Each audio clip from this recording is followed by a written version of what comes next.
course, that's going to drive up the energy cost. And it's also going to kill the housing and real estate markets. And this is really bad because we have a district, everybody knows, so many of the young adults from this district and from southwestern Pennsylvania have moved away because they felt they had to go someplace else to build their careers. But you take that, and then we have an aging population where we have a lot of folks who are in transition. They're reaching that stage in life where they've lived in their house for 50 years. All of their wealth has gone into paying off the house. And now they want to move on to perhaps the next stage in life, whether to a retirement community or to use the wealth they have in their home. But with all the new green codes that are imposed in this bill for furnaces, for insulation, for energy use, if you take a $60,000 house that's 50 years old, to bring it up to those new green codes may run you $100,000.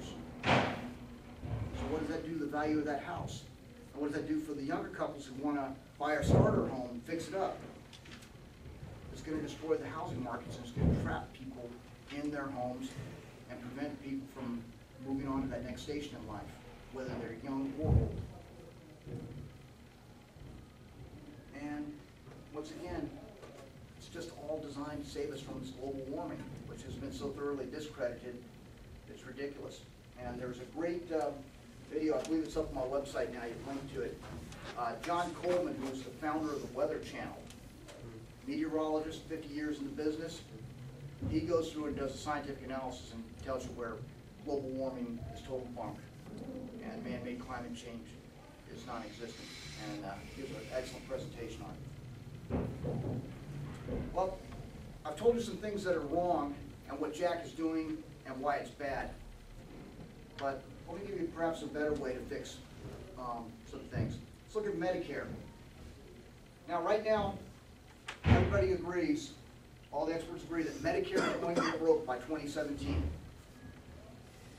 And the way the government tries to limit costs right now is, like I said, they just cut what they pay. Well, instead of this massive health care bill with all of its taxes, all of its infringements on your personal rights, and states' rights, let's take a different approach. What if we took all the people who are Medicare eligible, put them into a national group for insurance so they couldn't be turned down, and instead of the government providing the health care to you, the government gives you a voucher for $1,000 from which you buy private insurance. Remember, you're in a national group, so you can't be turned down, but you can use that money. So if you're 65 and your parents are 105 and they're still alive and in good health, and you can expect to be in good health, well, maybe you take that $1,000, you buy a $10,000 deductible policy and open a health savings account. And then when you go to the doctor, you make the choice of what you buy. And it has a couple of things in there. I'll get to that in just a second. Or if you're 65 and you've got emphysema and diabetes and you need a whole lot of meds, you buy the Cadillac policy with zero deductible so that it pays for all your meds and medications and everything you need. But either way, you buy the policy that is right for you. Now let's look at the effects for the people who can expect to be healthy for the next 20 years. Maybe they use health savings accounts or take or a combination thereof.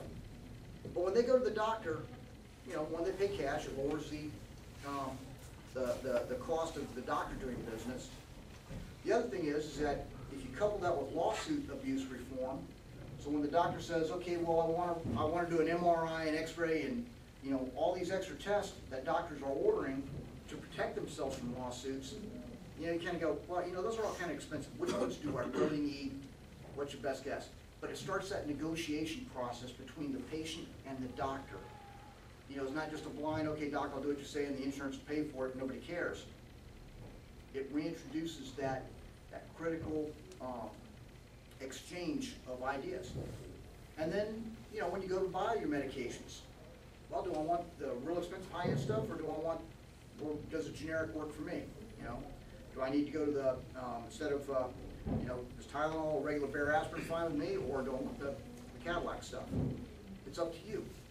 That decision is now in the hands of the patient and the doctor, and it's a much easier thing to work through.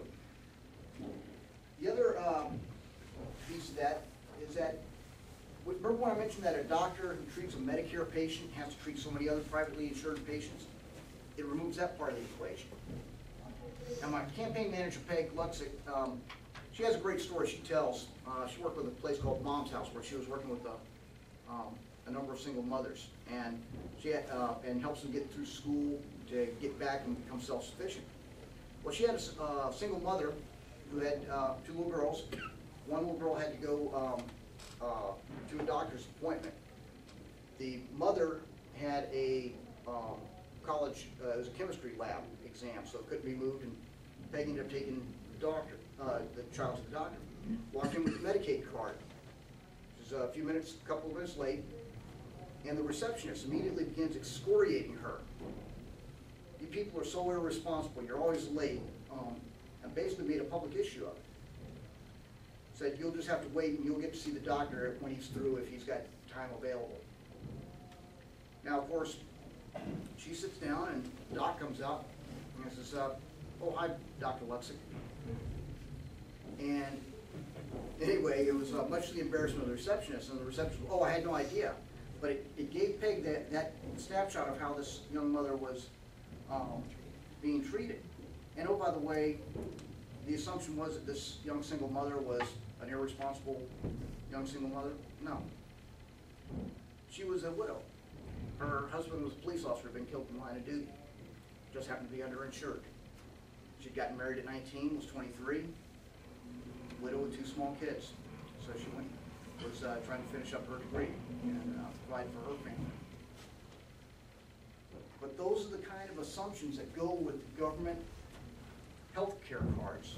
Whether you're Medicare or Medicaid, you tend to get treated, you get pushed to the back of the line, you may not be able to find a doctor who will even treat you.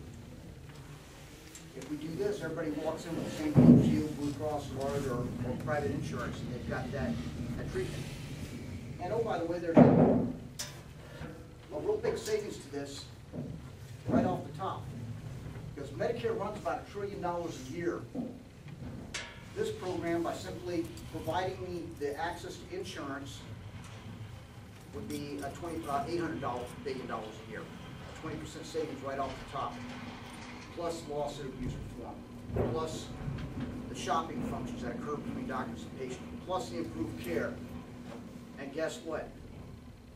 There's no further taxes from where we are now. We don't need this additional intrusion into our economy. And then we can start bringing this back, our health care issues, back in the hands of doctors and patients, and start getting back to something that's closer to our original constitutional concepts.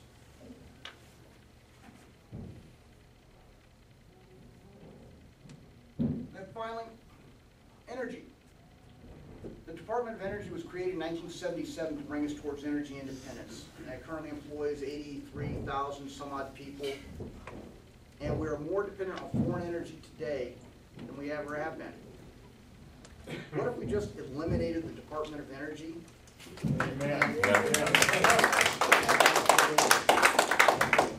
And let states make the decisions? Because, you know, one of the things that kills me, and, you know, from a national security perspective, when we look at energy independence, but then also when you just stand back and you look at the functions of people who want to take care of themselves.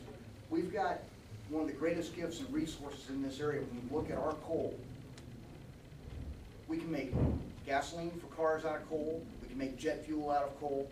Of course, we have the Marcellus shale and diesel fuel. But between the liquid fuel, the Marcellus shale, and the clean coal technologies we have, we shouldn't be waiting on handouts from Washington. We should be leading the nation to energy independence. And there's no reason why